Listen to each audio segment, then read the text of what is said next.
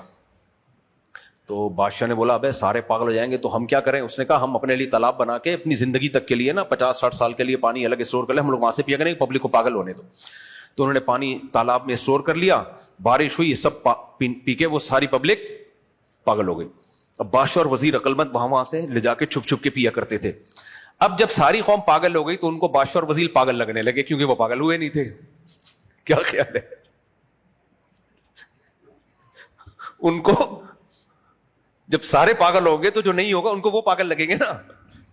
تو ان کو بادشاہ وزیر پاگل لگنے لگے, اور بادشاہ وزیر کے خلاف احتجاج شروع کہ ان دونوں کو باہر نکالو, یہ کیا ہے؟ پاگل ہیں. ہم الگ قسم کی باتیں کرتے ہیں اور یہ الگ. ہم کہتے ہیں جلدی شادی نہیں کرنی چاہیے, بادشاہ وزیر کہہ رہے ہیں جلدی شادی کرنی چاہیے. ہم کہتے ہیں مردوں کو زیادہ نکاح کرنے چاہیے, نہیں کرنے چاہیے, یہ کہہ رہے ہیں زیادہ نکاح کرنے چاہیے. ہم کہتے ہیں 2 بچے ہی اچھے, بادشاہ وزیر کہتے ہیں بچے زیادہ ہونے چاہیے. تو یہ دونوں کیا ہو گئے ہیں؟ پاگل, ان کو باہر نکالو. اب بادشاہ وزیر دلائل دے رہے ہیں, نہیں سمجھ میں آ رہا ان کے. تو پھر بادشاہ نے وزیر پوچھا بھائی یہ تو ہمارے ہاتھ سے تو حکومت جاری. تو وزیر نے کہا اب ایک ہی حل ہے, ہم دونوں وہ پانی پی لیں تاکہ ہم بھی ان جیسے ہو جائیں. تو وہ تو پاگل تھے, انہوں نے پی لیا, میں یہ پانی نہیں پیوں گا. سمجھ آ رہی ہے بات؟ میں نہیں پیوں گا. آگے چلتے ہیں ہم. آگے اللہ تعالیٰ نے فرمایا وَآتُوا الْيَتَامَى أَمْوَالَهُمْ, یتیموں کو ان کا مال پکڑایا کرو. آپ کے باپ کی ڈیتھ ہو گئی, خدا نخواستہ چھوٹا بھائی ہے, مت ہڑپ کر کے بیٹھو. بڑا بھائی کاروبار کے نام پہ کھا جاتا ہے, یتیم بچیاں ہوتی ہیں کھا جاتا ہے, بھتیجوں کی جائیدادیں چاچے کھا جاتے ہیں. اللہ نے کہا نہ کھاؤ نہ کھاؤ, انہ کان حوبا کبیرہ, یہ بہت بڑا گناہ ہے. اور آگے اللہ نے آگے 4 شادیوں کی آیتیں ہیں, وہ تو میں کئی بار بیان کر چکا ہوں. وآتوا النساء صدقاتهن نحلا, بیویوں کو ان کا مہر خوشی خوشی دے دیا کرو. عدالتوں میں جھگڑے چل رہے ہوتے ہیں, اتنا مہر کھا گیا, اتنا یہ کر لیا, اتنا وہ کر لیا. اللہ کہتے ہیں خوشی خوشی ان کا مہر ان کے حوالے کر دیا کرو. اور اللہ نے فرمایا جب یتیم بچے بالغ ہو جائیں تو پھر فوراً ان کی وراثت ان کے حوالے مت کرو. وجہ کیا ہے؟ نہ سمجھیں لوگ کاروبار کے نام پہ ان کو چونا لگا کے کھا جائیں گے. یہ بہت اہم بات ہے, آج کل ہماری سوسائٹی میں یہ ہو رہا ہے. لڑکا بالغ بھی ہو جاتا ہے نا, اس کے پاس پیسہ آتا ہے, جب آپ کے پاس پیسہ آئے گا نا, رشتہ دار ایسے اس کی طرف آتے ہیں کاروبار کے نام پہ پیسہ لینے کے لیے جیسے کہیں شیرہ لگا ہو اور مکھی آنا شروع ہو جائے. یہ تو اپنی زندگی میں ہم نے دیکھا ہے. سب آئیں گے یار تمہارے پاس, آپ کسی کو بتا دو میرے پاس 1 کروڑ روپے ہے, پھر دیکھو فون آئے گا یار وہ مفتی صاحب اصل میں ایکچولی بات یہ تھی کہ وہ میں نے ایک بزنس کا سوچا ہے, وہ دینے والے تو بہت ہیں لیکن ہر ایک سے میں لینا نہیں چاہتا. میں چاہتا ہوں اگر میں پروفٹ کماؤں تو کسی نیک آدمی کے پاس جائے نا, نیک آدمی کے پاس جائے. تو بحریہ ٹاؤن میں ایک پلاٹ ہے, کوڑیوں کے دام بک رہا ہے. میں چاہتا جمشید کو دے دیتا, غفار کو دے دیتا, لیکن میں نے کہا یار مفتی صاحب کے ہوتے ہوئے یار یہ زیادتی ہے یار, ہم علماء کی اتنی خدمت تو کریں. چونا لگا دے گا گیا. سمجھ میں آ رہی ہے بات کہ نہیں آ رہی ہے؟ یہ چل رہا ہے کس میں؟ آپ کو یقین نہیں آ رہا, میں قرآن رکھا ہوا ہے. جس دن تم نے بتا دیا نا میرے پاس اتنے پیسے آئے ہیں, اور اگر عورت نے بتا دیا اس کا شوہر کھائے گا سب سے پہلے, اس کا شوہر الا چند فیصد کے سوا. بہت کم ایسے مارکیٹ میں میاں ہیں میرے جیسے بے وقوف. ہمارے گھر والوں کے پاس بھی پیسہ آیا نا تو مجھے دیا بھی کہ کاروبار, میں نے کرنا, میں نہیں لگاؤں گا, بالکل نہیں. پیسہ کاروبار اپنے پیسے پہ ہوتا ہے. کل ڈوب گیا کتنی بدگمانیاں ہوں گی. تو عورت کے پاس اگر پیسہ ہے, میں تجربے کی بیس پہ بتا رہا ہوں, سوائے اس کے کہ گولڈ لے کے لاکر میں ڈال دو اور کوئی حل نہیں ہے. کسی کو 1 روپیہ مت دو, کوئی بزنس نہیں, کوئی کاروبار کرنا ہر نتھو پھتو کا کام نہیں, اور عورت کا تو کام ہی نہیں ہے. اس میں گالیاں یاد کرنی پڑتی ہیں کاروبار کرنے میں نا, گالیاں یاد. ہمارے ایک دوست کا کنٹینر کا کام تھا, وہ ٹرانسپورٹیشن کا نا, تو میں نے کہا آپ ٹرک اڈے پہ ٹرک اسٹینڈ پہ بیٹھ کے اتنا بڑا بزنس کیسے کر رہے ہو؟ کہہ رہے اس بزنس کے لیے سب سے پہلے مدر اور سسٹر کی موٹی موٹی گالیاں یاد کرنی پڑتی ہیں, کیونکہ ملازمین کام نہیں کرتے, سستی کرتے ہیں. ان کے سر پہ کھڑے ہو کر مال لوڈ کروانا, اس کے لیے گالیاں. پھر ٹرک ڈرائیور کو الگ گالیاں کہ تو لیٹ کیوں پہنچ رہا ہے. یہ خواتین دے سکتی ہیں گالیاں سوائے اپنے شوہر کو؟ یہ نہیں دے سکتی ہیں یہ گالیاں, نہیں دے سکتی, کھا جاتے ہیں. ہمارے ایک دوست ہے, ان کا کباڑ کا کام ہے, بہت بہت بڑا بزنس ہے ماشاءاللہ ان کا, اللہ اور برکت دے. میں جب جا کے دیکھتا ہوں ایسا ایگریسو ہوتا ہے ملازمین پر, یہ کیا کر رہا ہے, یہ کیوں کہہ رہا ہے بھائی, ایک ملازمین کو سنبھالنا آسان کام نہیں ہے. تو میں نہیں کہہ رہا آپ گالیاں والیاں دیں, لیکن یہ عورتوں کا کام نہیں ہے. ہر شخص چونا لگا کے آپ سے پیسہ لے گا, پلاٹ کے نام پہ, پراپرٹی کے نام پہ, مختلف مزاربت اسکینڈل تو جنہوں نے بنائے ان کو تو لوگ مفتی کہتے تھے. اس لیے میرے بھائی یہ جو جب تک خود کوئی کاروبار نہیں کر رہے اور اس کے تجربہ نہیں ہے, تجربہ بھی ہونا ضروری ہے. کیوں میں اس لیے کہہ رہا ہوں کہ اللہ کہہ رہا ہے کہ یتیموں کا مال اور عورتوں کا مال بچاؤ. آج کی جو آیتیں ہیں نا اس میں یتیم اور عورت بار بار ان کا مال مت کھاؤ, ان کا مال.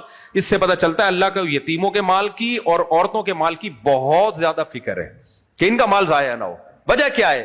مرد کا مال ضائع کرنا آسان نہیں ہوتا. وہ خود چونے لگا لگا کے جوان ہوا ہوتا ہے, اس کو پتا ہوتا ہے کہ مجھے کون چونا, میں جیسے لوگوں کو چونا لگا کے اتنے میں نے کمائے ہیں, لوگ مجھے بھی چونا لگا سکتے ہیں. اس کو چونا لگانا آسان نہیں ہے, عورت کو بیوقوف بنانا بہت آسان. کبھی اس کا میاں بیوقوف بنا کے بیگم سے لے گا کہ 1 کروڑ کے تمہیں بحریہ ٹاؤن میں 6 پلاٹ لے کے دے رہا ہوں میں, سرجانی ٹاؤن میں بڑا زبردست چل رہا ہے, پھر وہاں پروجیکٹ. ایک آدھ میاں صحیح بھی ہوتے ہوں گے, میں نہیں کہہ رہا, میں نے دیکھے نہیں ہے, لیکن ہو سکتے ہیں. اللہ کی قدرت بہت عظیم قدرت ہے.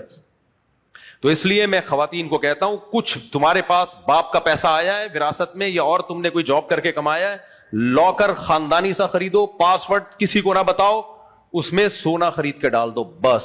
2004 میں 9,000 روپے تولا تھا, اس وقت لوگ کہتے تھے اتنا مہنگا ہو گیا کہاں بڑھے گا, اور آج جن لوگوں نے خریدے ہیں نا وہ کما لیا, جنہوں نے یہاں لگا دیا وہاں لگا دیا, میرے جیسے نیک لوگ ماشاءاللہ. یہ تو اللہ کی قدرت تھی, پھر بھی اللہ کھلا پلا رہا ہے. تو اس لیے تجربوں کے بعد میرے بھائی اللہ تعالیٰ فرماتے ہیں وَلَا تُؤْتُوا السُّفَهَاءَ أَمْوَالَكُمْ, جو کم تجربے کار لوگ ہیں ان کو ان کا مال مت پکڑاؤ. ان میں عورتیں بھی داخل ہیں, مت پکڑاؤ. عورتوں سے مراد جو کم عمر بچیاں ہیں, 16 سال 17 سال کی کم عمر, ان کو مت پکڑاؤ. کیوں؟ اس لیے کہ اللہ کو پتا ہے کہ دوسرے کھا جائیں گے ان کا مال. لیکن کیا کرو, اللہ کہتے ہیں ان کی بنیادی ضرورتیں اس سے پوری کرتے رہو, بنیادی ضرورتیں, لیکن ان کو بتاتے رہو قولوا لهم قولا معروفا, بتاتے رہو تمہارا اتنا پیسہ ہمارے پاس, یا گولڈ کی شکل میں, پیسہ کی شکل میں نہیں رکھیں, اس کی وراثت بتا دیں. اپنی بہن کو بڑا بھائی بتا دیں تمہاری اتنی وراثت یہ اس لاکر میں رکھی ہوئی ہے, جب تم سمجھدار ہو جاؤ گی یا تمہاری شادی ہو جائے گی, جب سمجھداری کے جو انتہائی عمر ہے, امام ابو حنیفہ کے نزدیک وہ 25 سال ہے, 25 سال کی جب تم ہو جاؤ گی تو یہ گولڈ میں تمہارے حوالے کر دوں گا. اس کو خود سے بتاؤ. آج بتاتا ہے خود سے, کوئی پوچھے تو غصہ آنے لگتا ہے. وہ بہن اگر پوچھ رہے نا بھائی ابا کی وراثت کا کیا ہوا, کیا مجھے چور سمجھا ہوا ہے, میں وراثت کھاؤں گا, دے دیں گے نا, بھاگی جا رہی ہے کیا؟ بھائی جس کا پیسہ ہے آپ نے خود اس کو ایکسپلین کرنا ہے, دیکھو تمہارا اتنا پیسہ ہے اس لاکر میں رکھا ہوا ہے, ابھی تمہیں اس لیے نہیں دے رہا کہ تمہیں دوسرے بیوقوف بنا کے تم سے یہ کاروبار کے نام پہ نہ چھوڑ لیں گے, لیکن یہ تمہارا رکھا ہوا ہے, یہ ہے, بار بار دوسروں کو بھی بتا دو. تو جس کا پیسہ ہے اس کو خود بتانا پڑتا ہے. اس سے بھی پتا چلا کہ آپ نے مکان کا کرایہ مالک مکان کو دینا ہے, آپ کا ایگریمنٹ ہوا تھا 5 تاریخ تک دے دوں گا, 5 تاریخ کو اگر نہیں دیا تو اس کا فون نہیں آنا چاہیے, آپ کے ذمہ آپ فون کریں کہ بھائی 5 کو میں نے دینا تھا لیکن کسی وجہ سے میں لیٹ ہو گیا ہوں. یہ ہوتا ہے ہماری سوسائٹی میں. وہ خود پیچھے پڑ کے عذاب بنا دو گے, اس کو زندگی عذاب بن جائے گی. تو اس لیے اللہ نے فرمایا یتیم کو بتاتے رہو تمہارا اتنا پیسہ, یہ دکان طارق روڈ پہ تمہاری ہے, ہماری نہیں ہے, اس کا کرایہ جمع ہو رہا ہے. بیٹا جب تم 25 سال کے ہو جاؤ گے تھوڑا تمہیں سمجھداری آ جائے گی, تم دیکھ لو گے نا لوگوں کو ٹوپیاں کراتے ہوئے اور ٹوپیاں ہوتے ہوئے, تو پھر ہم تمہیں دیں گے. اور پھر 25 سال کے بعد ہینڈ اوور کرنا بھی لازم ہے, اس کے بعد تاخیر جائز نہیں ہے. یہ امام حنیفہ نے قید اس لیے لگائی ہے کہ اس کا بھی امکان تھا کہ لوگ اس بیس پہ پیسہ رکھ لیتے کہ تم سمجھدار نہیں ہو, اور پھر 50 سال تک کہتے رہتے تم سمجھدار نہیں ہو. تو وہ کہتے ہیں سمجھداری کی انتہائی مدت 25 سال ہے, 25 سال میں بھی اگر کوئی سمجھدار نہیں ہوا تو اب سمجھدار ہونے کے چانسز نہیں ہے. لہذا اس کا مال پھر کسی بیس پہ آپ ضبط نہیں کر سکتے, پھر اس کے حوالے کرو, ضائع کرنا ہوگا خود ہی کرے گا. آپ زیادہ فنٹر بننے کی کوشش بولو مت کرو, اب اس کے حوالے کر دو. کیونکہ میں نے یہ بھی دیکھا ہے, بڑا بھائی 28 سال کے لڑکے کو بھی حوالے نہیں کر رہا ہوتا. 28 سال کا بھائی ہو گیا, نہیں بھائی تم اب بچے ہو ابھی, بھائی وہ بچہ ہے بڑا ہے, اس کا پیسہ ہینڈ اوور کرو اس کے, وہ اپنا خود ذمہ دار ہے, اپنا ضائع کر دے گا کوئی بات نہیں, گناہگار ہوگا, تمہیں اجازت نہیں ہے کہ لاکر میں اس کا مال لے کے رکھ دو. یہ سارے حکام اللہ نے آج بیان کیے. اللہ تعالیٰ فرماتے ہیں وَابْتَلُوا الْيَتَامَىٰ حَتَّىٰ إِذَا بَلَغُوا النِّكَاحَ, پھر یتیم کو جانچتے رہو. یہاں تک کہ جب وہ نکاح کی عمر کو پہنچ جائے تو پتہ چلا بالغ ہوتے ہی نکاح کی عمر تو شروع ہو گئی, پیسوں کی عمر ابھی شروع نہیں ہے. پیسوں کی عمر کب ہے؟ آخری مدت 25 سال. تو اس سے پتہ چلتا ہے کہ خرید و فروخت کے معاملے میں سمجھداری کی عمر کچھ اور ہے, شادی کے معاملے میں سمجھداری کی عمر کچھ اور. شادی کے معاملے میں سمجھداری کی عمر بالغ ہوتے ہی, اور اسلام میں بالغ لڑکا کسے کہتے ہیں؟ جب اس کو فرسٹ ٹائم احتلام ہو, نائٹ فال جسے کہا جاتا ہے, وہ بالغ ہو گیا. اور لڑکی جب اس کو مینسز آنا شروع, تو بالغ ہوتے ہی نکاح کی عمر ہو گئی. کیوں بھائی؟ سوال پیدا ہوتا ہے کہ اللہ تعالیٰ نے مالی معاملات میں سمجھداری کی عمر ایک الگ رکھی ہے اور نکاح کی عمر اللہ نے کچھ اور رکھی. دونوں میں فرق کیا ہے؟ فرق یہ ہے کہ بالغ ہوتے ہی عورت کی طلب اور عورت سے ملاقات آپ کی جسمانی ضرورت بن جاتی ہے. جیسے بھوک کے وقت روٹی جسمانی ضرورت ہے یا نہیں ہے؟ اس کے لیے سمجھدار ہونا ضروری نہیں. آ رہی سمجھ میں؟ رہنے تو میں جا رہا ہوں. تم لوگ جملہ کمپلیٹ کیا کرو میرے بھائی. دیکھو, جب بھوک لگتی ہے تو بچہ سمجھدار ہو یا نہ ہو, روٹی کھلانی ہے اس کو, باڈی کی ریکوائرمنٹ ہے. تو لڑکی جب بالغ ہو گئی تو اس کی زندگی میں شوہر کا ہونا اس کی باڈی کی ریکوائرمنٹ ہے. لڑکا جب بالغ ہو گیا اس کی زندگی میں بیوی کا ہونا اس کی باڈی کی ریکوائرمنٹ ہے. اسلام چونکہ دین فطرت ہے, قرآن دین فطرت ہے, اس لیے قرآن نے لڑکا اور لڑکی کی بلوغت کی عمر کو نکاح کی عمر قرار دیا ہے. مالی معاملات میں متولی بننا اور مالی معاملات میں سارا ان پر اعتماد کرنا, سمجھدار ہونا, اس کی عمر نہیں قرار دیا. سمجھ میں آ رہی ہے بات؟ تو یہ ایک فرق ہے, اور آج کی سوسائٹی میں یہ فرق ختم کر دیا. اس لیے بلوغت کی عمر قرآن کی نظر میں, اور یہ کم بخت قانون بنا رہے 18 سال سے پہلے لڑکی کی شادی نہیں ہو سکتی. بنانے دو, اپنا مذاق خود ہی اڑواتے ہیں. کیا خیال ہے؟ اچھا میرے بھائی, ہم نے تو 2 بھانجیوں کی شادی 13 سال میں کی, اپنی بیٹی کی شادی 13 سال میں کی, ایک بیٹی کی شادی 16 سال میں کی. کھلے عام کہہ رہا ہوں, جس نے کیس کرنا ہے کر کے مجھے جیل میں بھجوا دے. میرے لیے بڑی خوشی کا دن ہوگا جس دن جیل جاؤں گا. اس کے بعد آ کے پھر یہی کام کروں گا, لوگوں کو یہ ترغیب دوں گا. ہماری بات. اور اللہ کا شکر ہے جن بچیوں کی ہم نے شادی کی 5-6 سال ہو گئے, ان کی شادیوں کو خوش ہیں وہ. اگر میں ان کی شادی ڈیلے کرتا, اچھا رشتہ ہاتھ سے نکل جاتا. رشتے تلاش کرتے رہو بیٹھ کر. تو اللہ نے اچھے رشتے دے دیے, اللہ اچھا ہی رکھے. ایسا نہ ہو کہ یہ بیان سن کے گندے ہو جائیں وہ. اچھا ہی رکھے, اللہ ان کو خوشی رکھے اپنے گھر میں, اور آپ لوگوں کی نظر بد سے اللہ تعالیٰ بچائے. آپ لوگ کی نہیں, مذاق سے کہہ رہا ہوں, آپ کیوں نظر بد سے بتاؤ. تو بھائی ہم تھوڑی پاگل ہیں جو ان بے وقوفوں کی وجہ سے اپنے نظام کو اتنا پیارا سسٹم. ہاں 13 سال کی عمر میں لڑکی کا اچھا رشتہ نہ ملے پھر نہیں کرو. 13 سال کا مطلب یہ نہیں کہ جو آڑا ترشا آ رہا ہے بس پکڑا دی, نہیں آ رہا تو بھائی 40 سال میں بھی نہیں کرو. لڑکی کی شادی ہمیشہ کفو میں ہوگی, اس سے بہتر یا اس کے برابر میں ہوگی. اس کے بہتر یا برابر ہے تو کرو, نہیں ہے تو 40 سال میں بھی نہیں کرو. غلط جگہ شادی کرنے سے بہتر ہے بٹھا کے رکھو. سمجھتے ہو کہ نہیں سمجھتے؟ آگے چلو میرے بھائی. اللہ تعالیٰ فرماتے ہیں کہ فَإِذَا دَفَعْتُمْ إِلَيْهِمْ أَمْوَالَهُمْ فَأَشْهِدُوا عَلَيْهِمْ. جب لڑکا سمجھدار ہو جائے نا, اب تم اس کی وراثت اس کے حوالے کر رہے ہو, لڑکا ہو یا لڑکی جو بھی ہو, تو گواہ بھی بنا لو, تاکہ کل کوئی تمہارے اوپر انگلی نہ اٹھائے کہ یہ بھائی وراثت کھا گیا ہے, یہ چاچا وراثت کھا گیا ہے. کتنی قرآن میں تاکید ہے یا نہیں ہے؟ اللہ کہہ رہے ہیں گواہ بھی بنا دو. بھائی دیکھو کلیئر, اس کا 1 روپیہ میں نے نہیں کھایا. آج کوئی گواہ بنا رہا ہے؟ کچھ بھی نہیں. ہمارے پاس جو سوالات آ رہے ہیں نا لوگوں کے مسائل, 1980 میں ابا کا انتقال ہوا تھا, پرپوتوں میں وراثت تقسیم ہو رہی ہے, کون کھاتا رہا اس دوران, کہاں گئی, کوئی پوچھنے والا نہیں ہے. اور یہ ان لوگوں کی ہے جو تہجد گزار ہیں. ماشاءاللہ, صلو علی الحبیب. آگے اللہ تعالیٰ فرماتے ہیں عربوں میں عورت کو وراثت میں کوئی حصہ ہی نہیں تھا, تو اللہ نے اس حکم کو منسوخ کیا.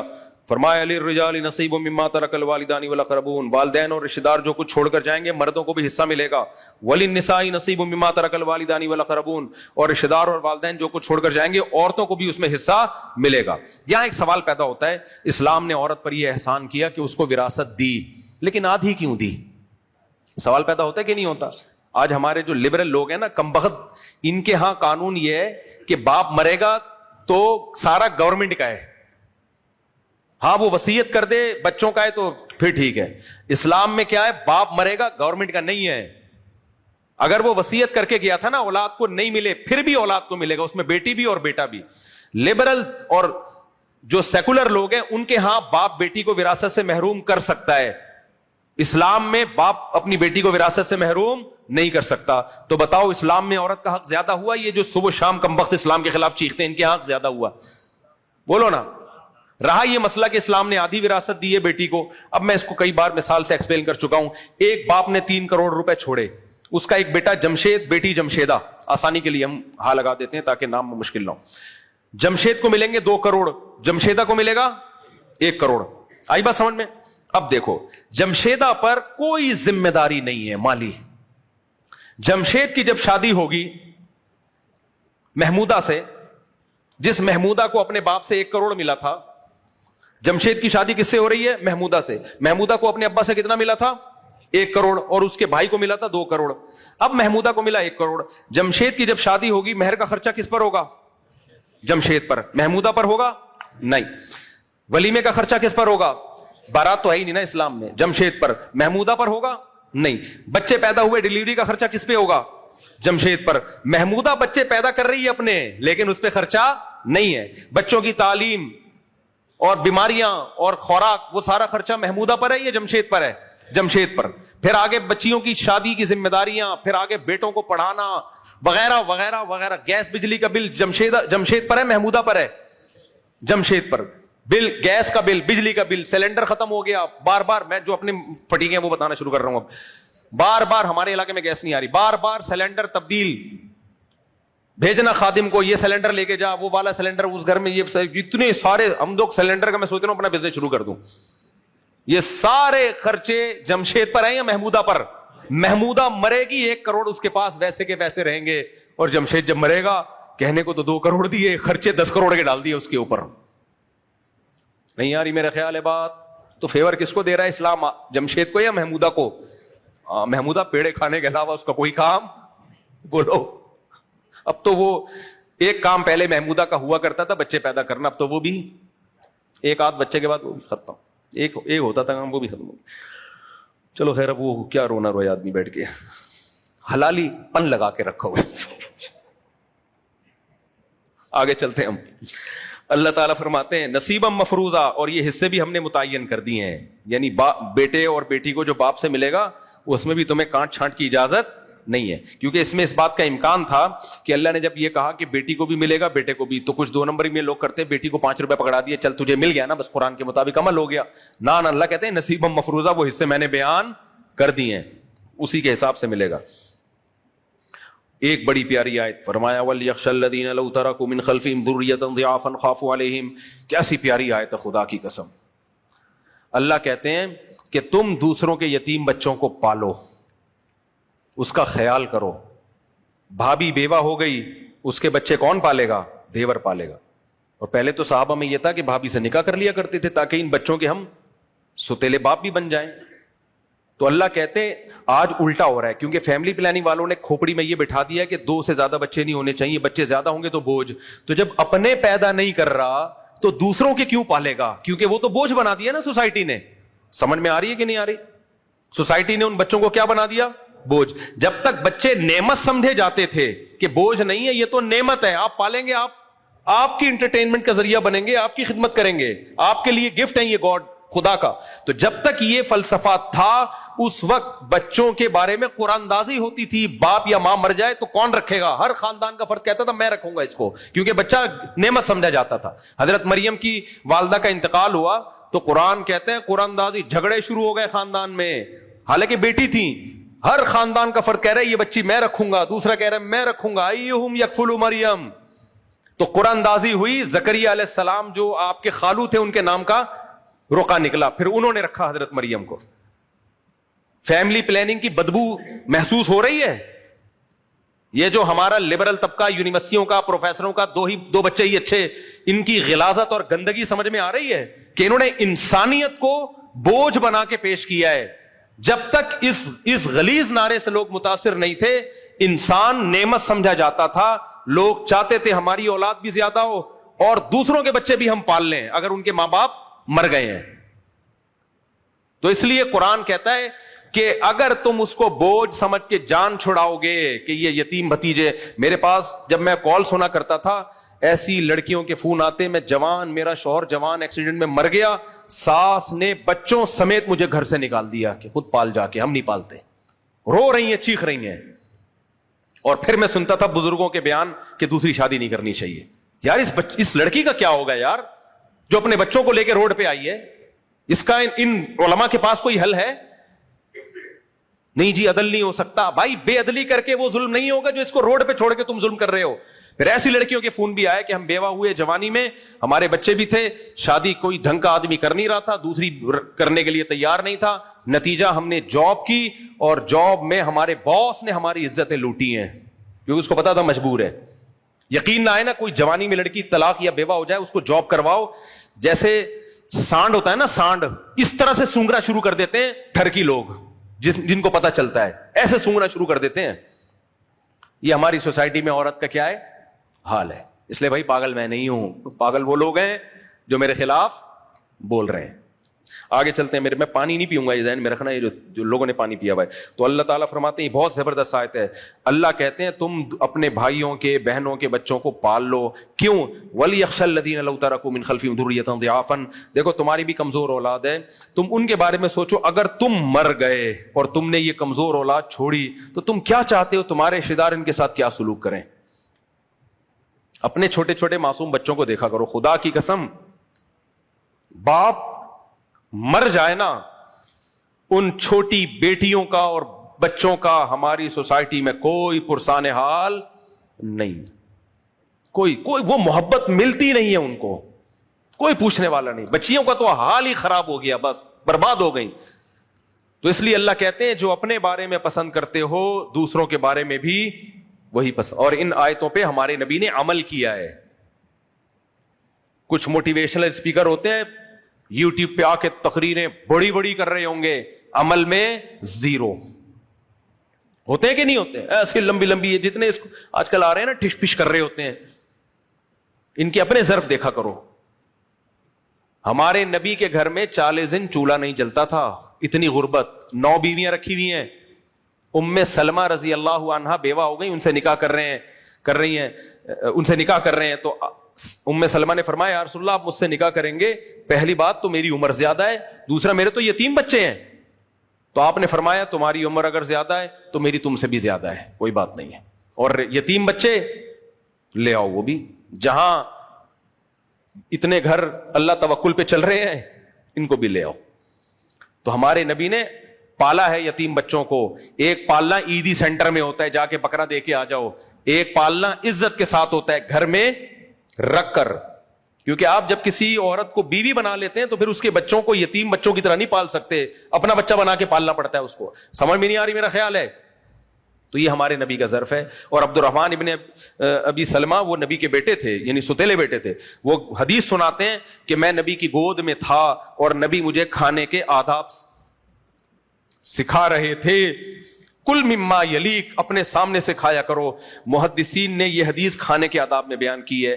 میں کہتا ہوں اس سے کھانے کا ادب بھی ثابت ہوتا ہے کہ کھانا کیسے کھانا ہے, لیکن اس سے یہ بھی ثابت ہوتا ہے کہ جیسے کھانا اپنے سامنے سے کھانا سنت, اس سے یہ بھی ثابت ہوتا ہے کہ بیوہ عورت سے نکاح کر کے اس کے بچوں کو پالنا اور ان کو کھانے کے آداب سکھانا یہ بھی نبی کی سنت. اور یہ والی سنت کھانے والی سنت سے زیادہ امپورٹنٹ. ہم نے کھانے کی سنت کو تو فوکس کر لیا, اس سے بڑی سنت جس کے بغاوت سے سوسائٹی میں تباہ ہو رہی ہے اس کو ہم نے پسے پش ڈال دیا. سمجھ میں آ رہا ہے کہ نہیں آ رہا ہے؟ نہیں آئے گا تو کوئی بات نہیں, پانی پی لو. آگے اللہ تعالیٰ فرماتے ہیں ان الذین یأکلون اموال الیتامی ظلما, جو یتیموں کا مال ظلم ناحق کھاتے ہیں, انما یأکلون فی بطونہم نارا, وہ اپنے پیٹ میں آگ ڈال رہے ہیں. کیا ڈال رہے ہیں؟ آگ ڈال رہے ہیں. آگے اللہ تعالیٰ فرماتے ہیں پھر وراثت کے حکام ہیں, واللذان یاتیانھا منکم, 2 مرد اگر آپس میں بدفعلی کرتے ہیں اللہ کہتے ہیں ان کو بھی سزا دو. اسلامک سوسائٹی میں یہ جو ہومو سیکشولیٹی ہے اس کی کوئی گنجائش بولو نہیں, حکومت پر لازم ہے ان کو سزا دے. آگے اللہ کہہ رہے ہیں فَإِن تَابَا, اگر وہ توبہ کر لیں, وَأَصْلَحَا, اور آئندہ کے لیے حالات ٹھیک کر لیں, تو فَأَعْرِضُوا عَنْهُمَا, پھر تانے مت دو ان کو. ہر گناہ کا یہی حکم ہے. اگر کوئی گناہ کرتے ہوئے پکڑا گیا ہے, توبہ کر لی, اللہ سے معافی مانگ لی, اس کے حالات سے لگ گیا, اب اس کو پچھلے گناہ پہ تانا دینا حرام. سمجھ میں آ رہی ہے بات کہ نہیں آ رہی؟ چاہے زنا کرتے ہوئے ہو, چاہے لڑکوں سے بدفعلی یا کوئی فوش مووی دیکھ رہا تھا یا کچھ بھی شراب پیتا تھا, جب چھوڑ دیا تو قرآن کہہ رہا ہے اب اس کو تانا دینے کی تمہیں اجازت, بولو منہ سے بول لیا کرے میں سبق یاد کروا رہا ہوں, اجازت نہیں ہے. کیوں؟ اللہ فرماتے ہیں انما التوبۃ علی اللہ للذین یعملون السوء بجہالہ, کیونکہ اللہ کے ذمے ہے جو جہالت میں گناہ کر لے پھر توبہ کر لے تو اللہ اس کی توبہ قبول کرے گا. جہالت میں گناہ کا مطلب کیا ہے؟ ہر گناہ جہالت میں ہی ہوتا ہے. ہر گناہ یعنی گناہ کرنے والے کو اللہ نے جاہل کہا ہے. یہ نہیں کہ اس کو مسئلے کا ہی نہیں پتا تھا, مسئلہ پتا ہوتا ہے پھر بھی گناہ کر لیتا ہے, تو جاہل تھا وہ.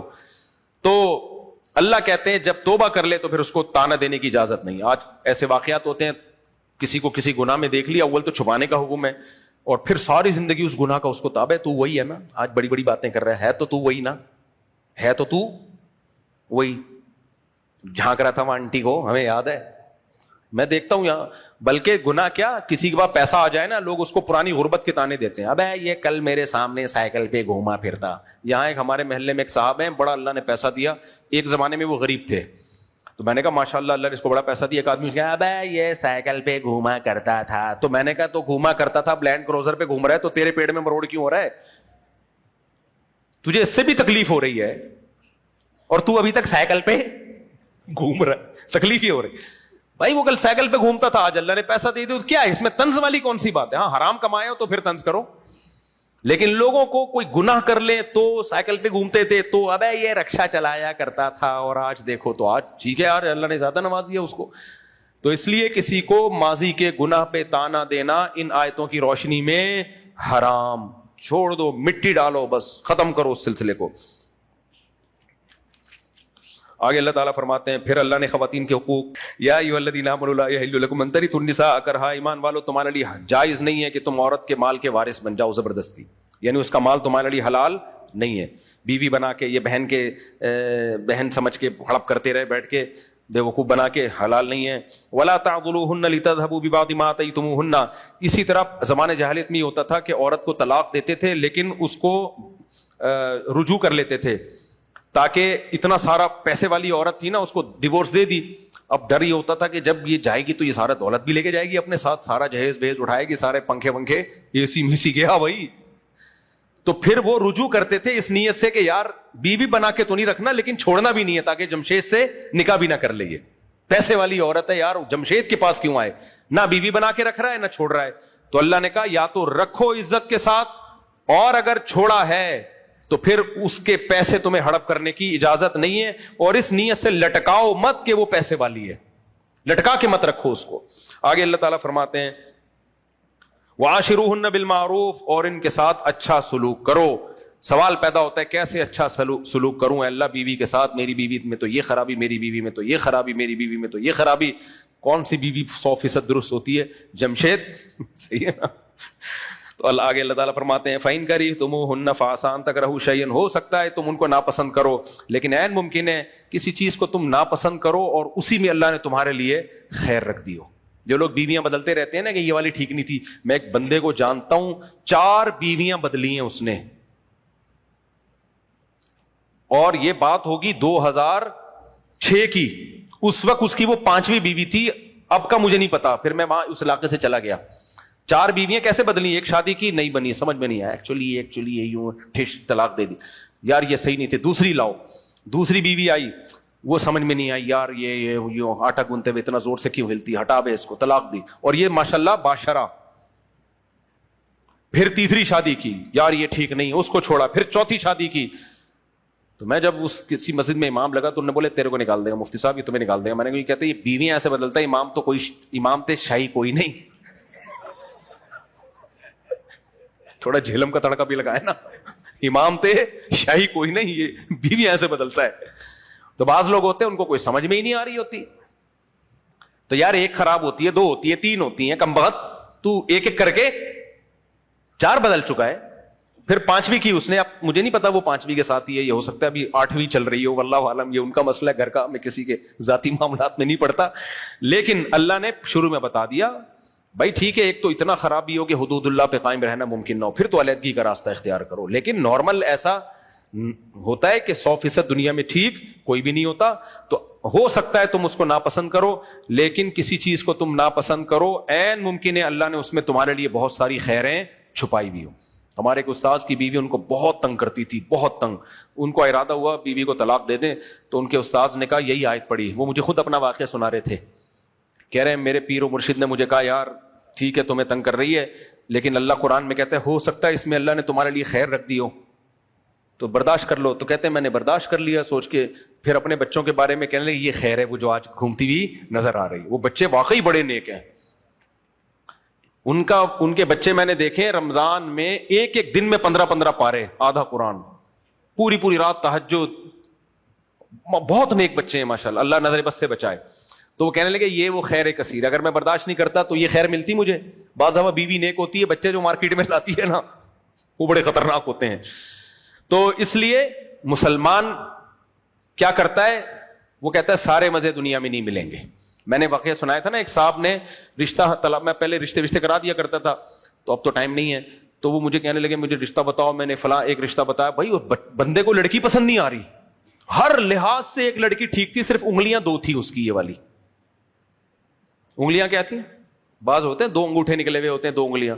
کہہ رہے نہیں چلے گی. لوگوں نے بولا بھائی کیوں یار؟ کہتے ہیں یار جب ایک ہی شادی کرنی ہے تو کوئی فالٹ نہیں ہو. تو میں نے پیش گوئی کی, میں نے کہا اس کو ایسی ملے گی نا جو اس کا سر گنجا کرے گی. اب میں زیادہ ڈیپ میں نہیں جاتا, پھر ہوا اس کا سر گنجا. یا ایسا نہیں یہاں کوئی گنجا ہو تو آپ سمجھ لے وہ ہے, یہاں وہ بندہ موجود نہیں ہے. میں ہمیشہ واقعہ ریٹائر ہونے کے بعد سناتا ہوں, پتہ نہ چلے کس کی بات. لیکن جو اس کو چپت لگی ہے نا, پھر جہاں شادی ہوئی, ایسی چلاک عورت ملی تھی اس کو, طلاق ہوئی, پھر ان کے درمیان بہت مسائل ہو گئے, سونا وونا بھی لے کے بھاگ گئی, وہ چوری ووری بھی بہت ماشاءاللہ. میں نے کہا دیکھ لے بہت اعلیٰ معیار تھا نا تیرا. تو اس لیے میرے بھائی یہ دنیا مسافر خانہ ہے, گزارا کرنا ہے. وہ حوریں ووریں اللہ نے کہاں رکھی ہوئی ہیں آخرت میں. تو عورت کو بھی حکم ہے برداشت کر لو بھائی. ہر میاں تھوڑا سا بد اخلاق ہوتا ہے, آدمی کو اللہ نے تھوڑا سا ایگریسو بنایا ہے کیونکہ سربراہ ہے نا, تھوڑا سا ٹچ پچ کرتا ہے وہ. عقل مند عورت میاں کا غصہ دیکھ کے خاموش ہو جاتی ہے. اور جو فیمنزم سے متاثر ہے نا, وہ کہتی نہیں اس نے چیخ کے بولا ہے تو میں بھی چیخ کے جواب دوں گی, اس نے تھپڑ لگایا, غلط کیا تھپڑ لگایا تو میں بھی تھپڑ لگاؤں گی, اس نے یہ کیا تو میں بھی یہ کروں گی. پھر بعض عورتیں کیا کرتی ہیں, مرد نے ذرا سا لگا دیا, وہ چیختی اتنی زور سے ہے کہ اس آدمی کی 2 ٹکے کی سوسائٹی میں عزت نہیں رہتی. لوگ سمجھتے پتہ نہیں گلا دبا کے اس نے کوئی مار دیا ہے, کیا کیا ہے. ساری عورتیں نہیں کرتی ہیں ایسے بھائی, میں بعض کی بات کر رہا ہوں. خام خام خواتین بیان سننے والی پریشان ہوتی, ہماری برائی, آپ کی تھوڑی کر رہا ہوں, آپ کے علاوہ کی بات کر رہا ہوں. تو اس لیے میاں بھی پورے سیدھے نہیں ہوتے. یہ میاں بیوی کا رشتہ چلتا ہی کمپرومائز کرنے پر ہے. وہ مسافر خانہ ہے بھائی, گزارا چلاؤ. فی الحال جمشید پہ میں نے ایک واقعہ سناتا ہوں, اس خاتون کا پھر فون آ گیا تو اتنا مجھے ڈانٹا انہوں نے, یہ میرا واقعہ آپ نے کیوں سنا دیا, حالانکہ کسی کو کیا پتا تھا میں ان کا, انہوں نے خود ہی بتا دیا میرا واقعہ ہے, اس لیے میں وہ نہیں سنا رہا واقعہ. وہ ایک واقعہ تھا نا, میں نے کہا تھا فی الحال اس پہ گزارا کرنے کے لیے دوا کوئی دوسرا دیکھ لیں. ایک خاتون کے ان کے کئی سارے شوہر مر چکے تھے نا, تو ایک رشتہ آیا ان کے لیے, تو میں نے کہا فی الحال اس پہ گزارا کریں, اگلی دفعہ آگے چلو. اس پہ ان کو غصہ آ گیا تھا کہ یار یہ کیا ہوتا. بعض عورتیں ایسی ہوتی ہیں ان سے جو مرد شادی کرے مر جائے گا, پھر دوسرا کرتا مر جاتا ہے, پھر تیسرا کرتا مر جاتا ہے, چوتھا کرتا مر جاتا ہے. تو اس قسم کی خواتین کے لیے ایک رشتہ تھا. میں نے کہا کہ انہوں نے کہا تو عمر میں زیادہ ہے, میں نے کہا فی الحال گزارا کرے, اگلی دفعہ انشاءاللہ اس سے اچھا دکھاؤ. اس پہ اس کو غصہ آ گیا. 5-6 میاں ان کے میرا خیال ہے مارکیٹ سے شارٹ ہو چکے تھے. خیر آگے چلتے ہیں, تو وقت تھوڑا رہ گیا, بہت اہم آیتیں رہ گئی ہیں, کیا کریں یار. آگے اللہ تعالیٰ فرماتے ہیں کہ لا تنکحوا ما نکح آباؤکم من النساء الا ما قد سلف. اسلام نے نکاح کے بارے میں محرم اور نامحرم کا جو اسلام کا ایک نظام ہے نا, بڑا خوبصورت ہے. غیر مسلموں میں یہ بالکل بھی نہیں ہے. اللہ نے کہا تمہارے باپ کا کسی عورت سے ریلیشن اگر ہو گیا, لا تنکحوا میں نکاح صرف عقد کے معنی میں نہیں ہے, فزیکل ریلیشن کو بھی قرآن کی اصطلاح میں نکاح کہا گیا ہے. عربی لغت میں نکاح مرد اور عورت کے ریلیشن کو کہا جاتا ہے. تو کسی شخص کا کسی عورت سے ریلیشن ہو گیا, چاہے حلال ہو یا حرام ہو, تو اس کا بیٹا اب اس سے عورت سے نکاح نہیں کر سکتا. انہ کان فاحشۃ ومقتا, اللہ کہتے ہیں پرلے درجے کی بے حیائی اور خدا کے غضب کو دعوت دینے والی بات ہے یہ, کیونکہ بغیرتی ہے. آپ کے باپ کا کسی عورت سے ریلیشن تھا, اس نے چھوڑا تو اب بیٹا اس سے شادی کر رہا ہے. یہ کیونکہ اب وہ عورت آپ کے لیے باپ کی وجہ سے, اگر بیوی تھی تو مقدس بن گئی ہے, بیوی نہیں بھی تھی تو یہ نہیں ہو سکتا کہ ایک ہی عورت کو فزیکل ریلیشن باپ بھی قائم کرے اور کچھ دنوں کے بعد اس سے بیٹا بھی قائم کرے. یہ نہیں ہو سکتا. آپ کہہ سکتے اس میں کیا خرابی ہے؟ دیکھو بغیرتی محسوس ہونے کی چیز ہے, اس کو ایکسپلین نہیں کیا جا سکتا. بہو سے سسر کا نکاح ہو سکتا ہے؟ داماد اگر بیٹا مر جائے تو سسر بہو سے نکاح کر سکتا ہے؟ بھائی سروس روڈ پہ جتنی گاڑیاں کھڑی ہیں ان کو ہٹا دیں کیونکہ کرین کام کر رہی ہے. اللہ کا بڑا فضل ہو گیا, ہماری گلی میں کھدائی ہو رہی ہے بھائی ماشاءاللہ, پائپ ڈل رہے ہیں, اور جب یہ پائپ ڈلیں گے کھدائی ہوگی, 1 سال تک کھدائی رہے گی, 4-6 سال کے بعد پائپ اندر جائیں گے. وہ یونیورسٹی روڈ میں دیکھو نا, صدیاں بیت گئی. جب یہ وہ نہیں چوک پہ یار ہوا تھا وہ, ابے یہ جو 4K چورنگی پہ نا, 4K چورنگی بننا اتنا ٹائم لگا دیا تھا 4K چورنگی پر, لوگوں کی نے میمز بنانا شروع کر دی کہ ایک ممی ملی ہے, اس نے بولا ہے کہ جب یہ 4K چورنگی بن جائے تو مجھے جگا دینا. تو اب بہرحال اچھا کام ہے, حکومت اگر کھدائی کر رہی. خیر, تو کہاں سے جلدی سے میں مکمل کر دوں, بس یہ اس کے بعد میں ختم کرتا ہوں. آج بہت سی اہم آیتیں رہ گئی ہیں لیکن وقت ہمارا مکمل ہو گیا ہے, کیا کریں. جہاد کی آیتیں بھی تھیں آگے, وہ بھی رہ گئی ہیں, تو بس میں یہ مکمل کروں. تو اب دیکھو, بیٹا مر جائے تو سسر بہو سے نکاح کر سکتا ہے؟ نہیں. اب کوئی قرآن کیا کہتا ہے؟ یہ پرلے درجے کی بے حیائی اور بے غیرتی, اس قسم کے نکاح کو قرآن کیا کہتا ہے؟ بے غیرتی. اب کوئی غیر مسلم کا اس میں کیا بے غیرتی ہے بھائی؟ بیٹا جب مر گیا تو جو چاہے نکاح کرے, اب وہ بہو تھوڑی ہے سسر نکاح کر لے. تو ہم اس کو جواب میں کیا کہیں گے؟ یار ایک لڑکی تمہارے بیٹے کی پہلے بیوی بنی رہی, اب تم اس سے ریلیشن قائم کر رہے ہو, تو یہ بے غیرتی ہے یا نہیں ہے؟ تو اگر کوئی غیر مسلم کے اس میں کیا بے غیرتی ہے, تو ہم جواب میں کیا کہیں گے؟ بے غیرتی محسوس ہونے کی چیز ہے, بتانے کی چیز نہیں. غیرت ہوگی تو جس بچی کو آج تک بیٹی کی نظر سے دیکھا ہو, اور صرف ویسے ہی نہیں, یعنی مصنوعی طور پہ نہیں, بیٹی بنا دیا اس کو, ڈاٹر ان لا بنا دیا, تو کیسے تم اس سے نکاح کر رہے ہو؟ تو بے غیرتی کیا ہے؟ محسوس ہونے کی چیز. تو قرآن نے کچھ نکاح ایسے ہیں جن کو بے غیرتیاں قرار دیا. اب میں اس کی ڈیٹیل بتاتا ہوں ان آیتوں میں. جس سے آپ کے والد کا عورت سے ریلیشن ہو گیا, اس عورت سے آپ قیامت تک نکاح بولو نہیں کر سکتے.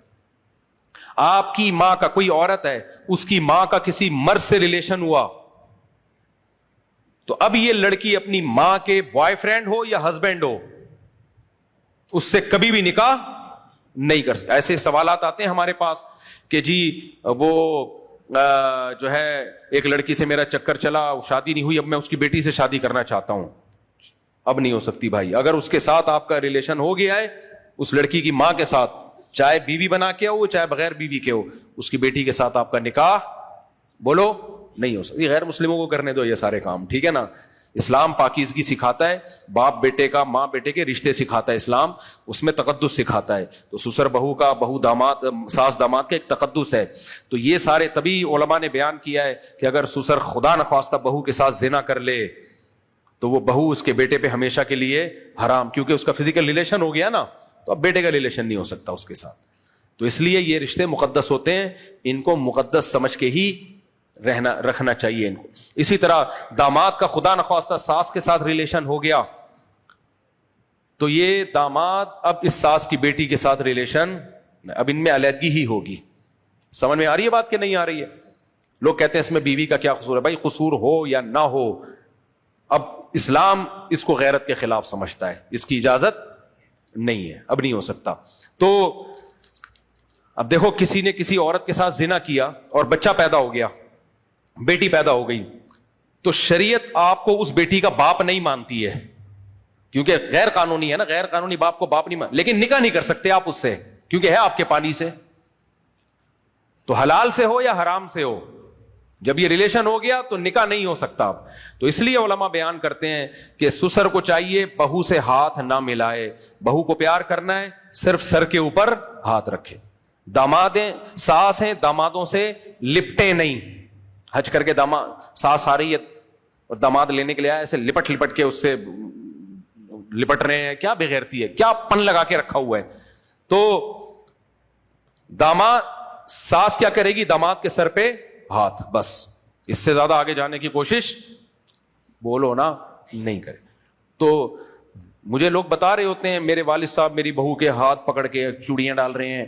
یار یہ کیا بے غیرتی ہے یار. میرے والد صاحب میری بیگم کے لیے جو ہے وہ چوڑیاں لے کر آئے عید پہ, تو میری بیگم کا ہاتھ پکڑ کے اس کے کلائیوں میں چوڑیاں ڈال رہے ہیں. تو وہ شوہر بتا رہے کہ مجھے اپنے باپ کا یہ عمل اچھا نہیں لگ رہا, کہہ رہا مجھے غیرت آ رہی ہے, ابا کیا کر رہے ہو یار تم. تو یہ غلط ہے میرے بھائی. جب بیٹی بھی جوان ہو جاتی ہے تو تھوڑا سا اس سے انسان ریزرو, اس کے پیار کرنا ہے پیشانی پہ پیار کرو بیٹی کے, اور بہو کے صرف سر پہ ہاتھ رکھ لو. تو یہ سوسائٹی میں رہنے کے کچھ تمیز ہوتی ہے, سمجھ رہے ہو. تو اتنا زیادہ فری ہونا, اور اب تو ہماری سوسائٹی میں غیرت محرت سب ختم ہو رہی ہے. تو قرآن کے ان احکام کو ہم نے اپنی سوسائٹی میں زندہ کرنا ہے. اور بہت ساری آیتیں رہ گئی ہیں, پھر انشاءاللہ کل موقع ملا تو کل, ورنہ پھر اگلے سال ہو جائے گا. کیا خیال ہے بھائی؟ یہ کہ صاحب اگر ہم نے پراپرٹی اگر پراپرٹی قبضے میں نہیں ہے اور آپ کو اس پہ کچھ دسترسی حاصل نہیں ہے, نہ بیچ سکتے ہو نہ اس پہ کچھ گھر بنا سکتے ہو, تو پھر اس پہ زکوٰۃ نہیں ہے. زکوٰۃ اس مال پہ ہوتی ہے جو آپ کے تصرف میں ہو اور بیچنے کے لیے آپ نے خریدا ہو. وہ تیسرا بول دیا چاہیے نہیں بھائی 10 ماہ رمضان میں پکڑائی میں نہیں آتا, یہاں سے مسافہ کر لو. کہاں سے ہیں؟ بلدیہ ٹاؤن والے. رمضان میں مجھ سے پکڑنے کی کوشش کی نا, اچھا نہیں ہوگا, میں بہت بزی ہوتا ہوں رمضان میں.